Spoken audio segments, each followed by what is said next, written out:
Assalamualaikum warahmatullahi wabarakatuh.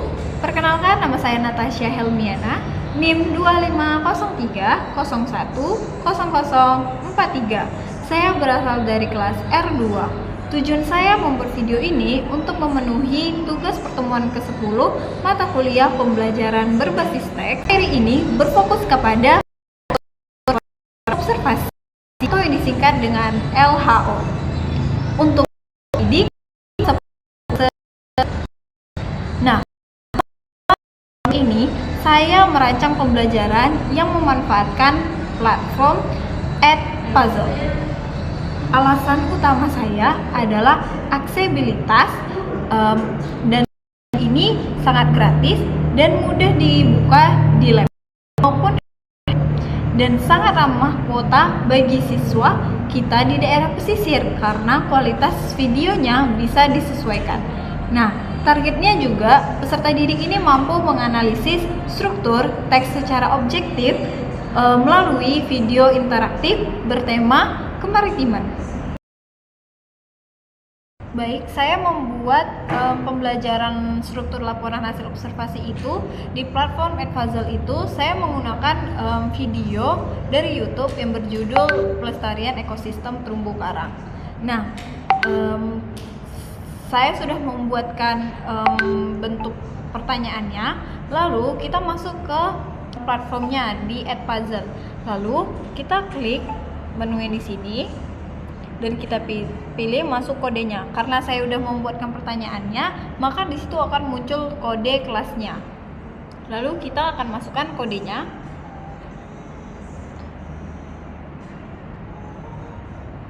Oke. Nah, kalau kita masukkan kodenya, bakal keluar kode kelas kita. Selanjutnya kita klik bergabung dengan kelas terbaru. Kita gabung. Nah, di sini peserta didik akan masuk ke kelas yang telah saya siapkan. Nah, ini bentuk asesmennya yang di bawah ini. Nah, saat nanti video ini akan menjelaskan apa itu terumbu karang, maka Edpuzzle ini dia akan berhenti otomatis dan memunculkan pertanyaan pilihan ganda. Jadi di Edpuzzle ini bisa kita memilih pertanyaan itu pilihan ganda, esai, ataupun kita tambahkan pesan di dalamnya. Yang diminta setelah itu kita menambahkan nih pertanyaan. Saya menambahkan di menit pertama itu saya menambahkan pilihan ganda untuk peserta didik mengidentifikasi definisi umumnya, dan peserta didik ini tidak bisa melanjutkan video tetapi bisa mengulang kembali videonya. Jadi peserta didik ini tidak dapat melangkau video untuk lebih mempercepat waktu. Nah, jadi keunggulannya ini apa sih dari aplikasi ini? Keunggulannya ini jika peserta didik ini bingung dan dia ini ingin mengulang videonya tersebut itu dapat diulang tanpa harus memuat ulang seluruh durasi video hingga lebih efisiensi dan lebih efektif secara teknik. Dengan Edpuzzle ini, pembelajaran teks laporan hasil observasi ini tidak lagi sekedar hanya membaca buku, tetapi menjadi pengalaman observasi visual yang aktif dan terukur. Nah, demikianlah penjelasan isi lembar kerja dan penggunaan media inovatif dari saya. Selanjutnya, saya akan melanjutkan simulasi pembelajaran menggunakan platform Edpuzzle pada pembelajaran struktur teks laporan hasil observasi. Selamat pagi anak-anak semuanya. Senang sekali kita bisa bertemu kembali di mata pelajaran bahasa Indonesia kita pada hari ini di kelas yang kita sayangi. Nah, sebelum kita mulai aktivitas nih, mari kita berdoa dulu sejenak agar ilmu yang kita pelajari hari ini bermanfaat dan juga barokah. Dan untuk ketua kelas tolong memimpin doanya ya. Nah, baik, selanjutnya ini sebelum kita masuk nih ke materi kita untuk hari ini, seperti biasa Ibu akan melakukan absensi. Tetapi absensi kali ini nih agak berbeda. Jadi absensinya ini setiap misalnya Ibu memanggil nama masing-masing, memanggil nama kalian masing-masing, klien harus menyebutkan satu hewan atau tumbuhan yang ada di perairan atau di laut. Nah, misalnya kayak Yana, ikan, nah, seperti itu. Nah, terima kasih kepada anak-anak ibu sekalian karena telah menjawab ya, ini macam-macam ya ibu lihat ya, ada yang jawabnya ikan, ada yang jawabnya terumbu karang. Menarik di sini tuh bayangkan nih, jika kita itu diminta menjelaskan hewan atau tumbuhan yang ada di perairan, mau itu perairan, daratan. Nah, jadi kita harus misalnya kita jelasin nih kepada orang yang belum pernah melihat sama sekali. Nah, bagaimana sih caranya supaya mereka ini paham tanpa kita ini harus mengarang indah. Nah, itulah fungsi materi kita pada hari ini, yaitu teks laporan hasil observasi. Nah, sesuai namanya nih, teks ini itu berdasarkan observasi atau pengamatan langsung. Jadi sifatnya ini gak asal-asalan ya. Jadi sifatnya ini harus objektif. Artinya apa yang kita lihat itulah yang kita tulis, tidak ditambah-tambah dan tidak dikurang-kurang. Jadi laporan hasil observasi ini memiliki 3 struktur.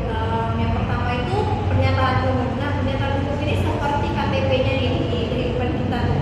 Jadi itu yang paling utama isinya itu kayak definisi, contohnya nih hewan belalang.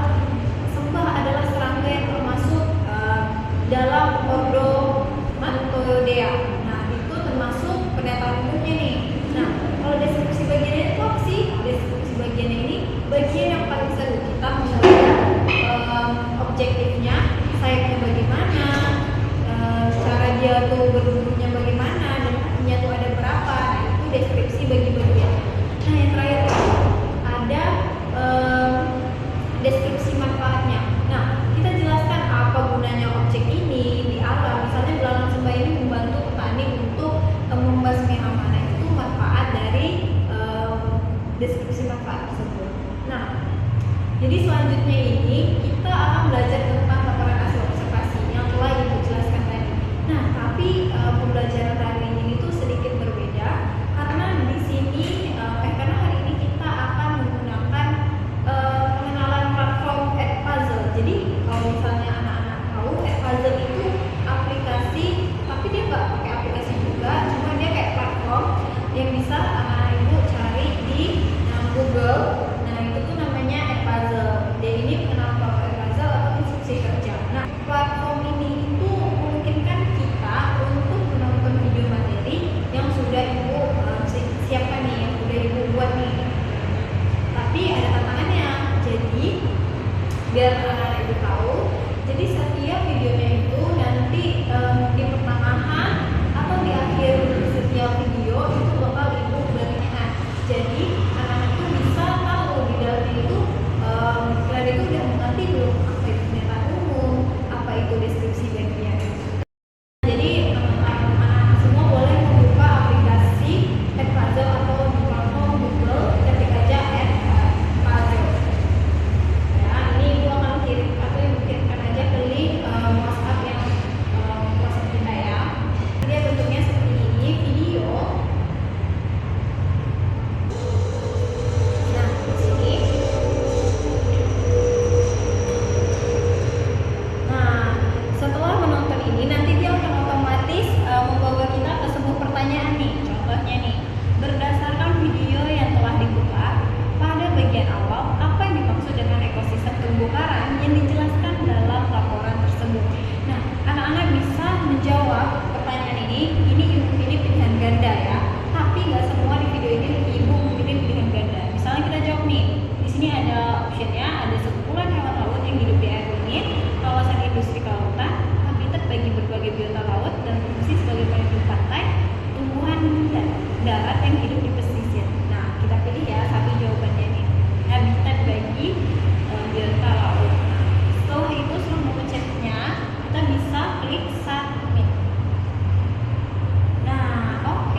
dan jelaskan dalam video mengenai ekosistem terumbu karang beserta biota yang ada di dalamnya.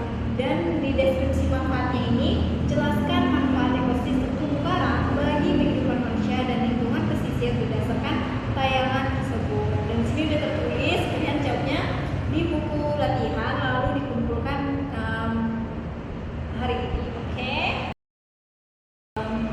Replay ulang. Tuh, bisa di-replay kan dari awal. Oke.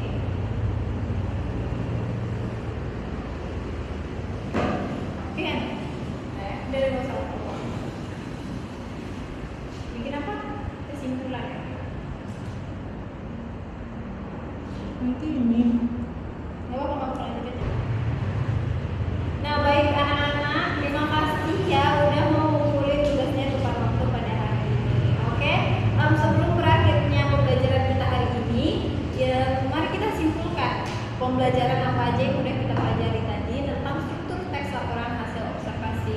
Jadi tujuan utamanya itu kita semua ini diharapkan mampu menganalisis struktur teks laporan hasil observasi secara objektif, khususnya dalam konteks kemaritiman. Dan yang kedua, struktur mempelajari fokusnya pada kemampuan peserta didik mengidentifikasi 3 bagian utama, yaitu pernyataan umum, deskripsi bagian, dan deskripsi manfaat. Dan penggunaan platform Edpuzzle ini terbukti efektif karena memungkinkan penyisipan pertanyaan interaktif di tengah video untuk memastikan sama cuy.